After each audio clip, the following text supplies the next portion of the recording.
చంద్రబాబు లాంటి నాయకుడు ముఖ్యమంత్రిగా ఉండటం వల్లే రాష్ట్రానికి పారిశ్రామికవేత్తలు ముందుకొచ్చి పెట్టుబడులు పెడుతున్నారని మంత్రి టీజీ భరత్ చెప్పారు.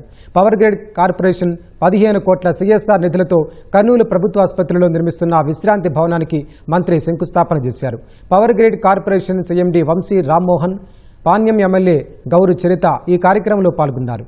రాయలసీమ నుంచే కాకుండా తెలంగాణ, కర్ణాటక నుంచి వచ్చే రోగుల సహాయకుల కోసం విశ్రాంతి భవనం నిర్మించడానికి పవర్ గ్రిడ్ సంస్థ ముందుకు రావడం సంతోషంగా ఉందని టీజీ భరత్ అన్నారు. మంచు కొండల్లో, అటవీ ప్రాంతంలో విపత్తు సమయంలో కష్టపడుతున్న తమ సిబ్బంది ప్రతిఫలంతో నుంచి కొంత మొత్తాన్ని ప్రజాసేవకు ఇచ్చిస్తున్నామని power grid corporation CMD Vamsi Rammohan చెప్పారు. చంద్రబాబు గారు లాంటి లీడర్షిప్ ఉంటే ఎన్నో positive things are going to happen. ఇదే టీము, ఇదే ఎంప్లాయీస్ అందరూ వాళ్ళే ఉంటారు. బట్ 19 to 24లో ఏం పరిస్థితి ఉన్నది మీ అందరికీ తెలుసు.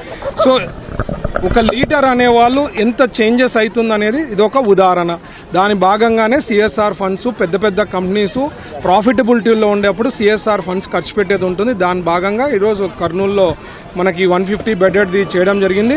ఇది రన్నింగ్ కూడా బెస్ట్గా ఆపరేషన్ అండ్ మెయింటెనెన్స్ ఏ రకంగా చేస్తున్నారో all over India power grid corporation వాళ్ళు బెస్ట్ ప్రాక్టీసెస్ ఏముందో అదే మేము ఇంప్లిమెంట్ చేయబోతున్నాం. ఎందుకంటే కంప్లీట్ చేసిన తర్వాత మెయింటైన్ చేయడము లిఫ్ట్లతో సహా ఇస్తున్నారు కాబట్టి మెయింటైన్ చేయడం అంటే ఆషామాషి కాదు.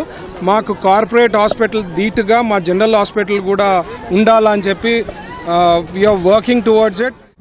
అవే from our typical transmission projects ఇక్కడ చేసింది సిసార్ తరఫున ఒక విశ్రాంతి సదన్. అంటే ఇక్కడ పేషెంట్లకి డెఫినెట్గా డాక్టర్లు ఉన్నారు వాళ్ళని చూడడానికి, కానీ వాళ్ళ కోసం వచ్చిన ఎవరైతే సభ్యులు ఉన్నారో, వాళ్ళ కుటుంబ సభ్యులు అయితే ఎవరైతే ఉన్నారో వాళ్ళని చూసుకోవడానికి, ఎందుకంటే వాళ్ళు మెంటల్ స్ట్రెస్లో ఎటు ఉన్నారు, వాళ్ళని చక్కగా ఒక చోట వాళ్ళకి కొంచెం ఒక ఆశ్రయంలాగా కలిగించడానికి ఉండే పర్టికులర్ విశ్రాంతి సదన్తో మాకు తోచినంత మటుకు మేము చేయగలిగే ఈ పర్టికులర్ ఈవెంట్కి మాకు ఈ అవకాశం ఇచ్చిన హాస్పిటల్కి, భరత్ గారికి, వీళ్ళందరికీ కూడా రియల్లీ థ్యాంక్స్ అండి.